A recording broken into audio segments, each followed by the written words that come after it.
તો ભરૂચમાં પોલીસે નશામુક્તિ અભિયાન હાથ ધર્યું છે। ત્યારે પોલીસે 29 ટીમો બનાવી શાળા કોલેજોની આસપાસ નશાનો સામાન વેચતા વિક્રેતાઓ સામે કાર્યવાહી કરી છે। ત્યારે ટોબેકો એક્ટ હેઠળ તમાકુ વેચતા દુકાનદારો પાસેથી 3 લાખ રૂપિયાનો દંડ વસૂલે છે। ત્યારે શાળા કોલેજો પાસેથી લારી ગલ્લા ખસેડી યુવાધનને નશાના રવાડે ચડતા અટકાવવા માટે હવે કમર કસી લેવામાં આવી છે।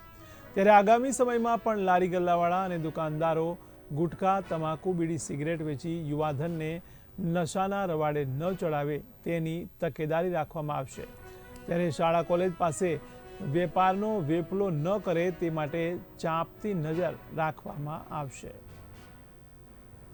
પોલીસ અધિકારીઓની અને પોલીસ કર્મચારીઓની ટીમો દ્વારા જિલ્લામાં જુદી જુદી જગ્યાએ આવેલી શાળા કોલેજો નજીક અસરકારક ચેકિંગ ઝુંબેશ હાથ ધરવામાં આવેલી। એ દરમિયાન કેટલીક શાળા કોલેજો આગળ